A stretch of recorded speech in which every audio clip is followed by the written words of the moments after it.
The whole premise for Apple's existence is to come up with better products, highly differentiated, better products, that then the third-party software developers can develop new and exciting and different applications on that they can't develop on. नमस्कार दोस्तों, स्वागत है आपका हमारे channel पर, जहां हम आपके लिए लाते हैं प्रेरणादायक और रोमांचक कहानियां।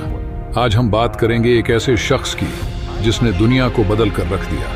वो व्यक्ति जिसने कठिनाइयों और असफलताओं के बावजूद सफलता की नई ऊंचाइयां छुई। हाँ दोस्तों, हम बात कर रहे हैं महान स्टीव जॉब्स की। तो चलिए शुरू करते हैं उनकी अद्भुत और प्रेरणादायक कहानी। स्टीव जॉब्स का जन्म 24 फरवरी 1955 को सैन फ्रांसिस्को, कैलिफोर्निया में हुआ था। उनके जैविक माता पिता जोआन शिबल और अब्दुल फत्ताह जंदाली विवाहित नहीं थे और इसलिए उन्होंने स्टीव को गोद देने का फैसला किया। पॉल और क्लारा जॉब्स, एक साधारण दंपति, ने स्टीव को गोद लिया और उसे पाल पोस कर बड़ा किया। स्टीव का बचपन सामान्य नहीं था। वे बहुत ही उत्सुक और जिज्ञासु बच्चे थे। इलेक्ट्रॉनिक्स और गैजेट्स में उनकी गहरी दिलचस्पी थी। उन्होंने अपने पिता के साथ मिलकर कई प्रोजेक्ट्स पर काम किया, जिसने उनके तकनीकी ज्ञान को और बढ़ावा दिया। स्टीव की शिक्षा में भी काफी उतार चढ़ाव आए। उन्होंने होमस्टीड हाई स्कूल से ग्रेजुएशन किया और फिर रीड कॉलेज में दाखिला लिया। लेकिन कॉलेज की पढ़ाई में उनकी रुचि नहीं थी, इसलिए उन्होंने सिर्फ एक सेमेस्टर बाद ही कॉलेज छोड़ दिया। हालांकि उन्होंने कुछ समय बाद कैलीग्राफी क्लासेस अटेंड की, जो बाद में एप्पल के फॉन्ट्स और डिजाइन में अहम भूमिका निभाई। 1976 में स्टीव जॉब्स और उनके दोस्त स्टीव वोजनियाक ने अपने माता पिता के गैरेज में एप्पल कंपनी की स्थापना की। उन्होंने एप्पल I कंप्यूटर को विकसित किया, जो एक व्यक्तिगत कंप्यूटर था और बाजार में काफी लोकप्रिय हुआ। इसके बाद उन्होंने एप्पल II कंप्यूटर बनाया, जिसने एप्पल को एक सफल कंपनी बना दिया। लेकिन स्टीव की असली चुनौती तब शुरू हुई जब 1980 में एप्पल ने एप्पल III और लिसा कंप्यूटर लॉन्च किए, जो असफल साबित हुए। 1985 में स्टीव जॉब्स को अपनी ही कंपनी से निकाल दिया गया।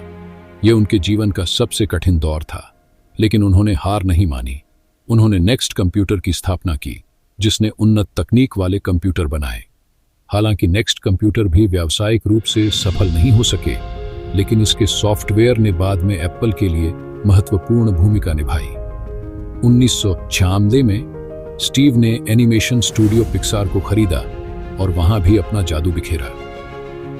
टॉय स्टोरी जैसी फिल्मों के माध्यम से पिक्सार ने एनिमेशन की दुनिया में क्रांति ला दी और यह स्टूडियो दुनिया का सबसे सफल एनिमेशन स्टूडियो बन गया। 1997 में एप्पल ने नेक्स्ट को खरीद लिया और स्टीव जॉब्स ने एप्पल में वापस कदम रखा।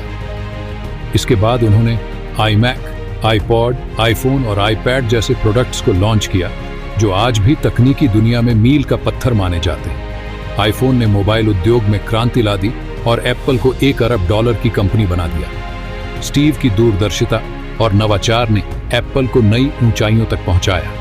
स्टीव की सफलता के साथ ही उनके जीवन में स्वास्थ्य समस्याएं भी आईं। 2003 में उन्हें पैंक्रियाटिक कैंसर का पता चला। उन्होंने कई वर्षों तक इस बीमारी से लड़ाई लड़ी और अंततः 5 अक्टूबर 2011 को उन्होंने इस दुनिया को अलविदा कह दिया। स्टीव जॉब्स की कहानी हमें यह सिखाती है कि कठिनाइयों और असफलताओं के बावजूद हमें अपने सपनों का पीछा नहीं छोड़ना चाहिए। उनका जीवन एक प्रेरणा है कि अगर आपके पास जुनून, धैर्य और दृढ़ संकल्प है, तो आप किसी भी बाधा को पार कर सकते हैं। स्टीव जॉब्स की विरासत आज भी जीवित है। उनके नवाचार और दृष्टिकोण ने दुनिया को बदल दिया है।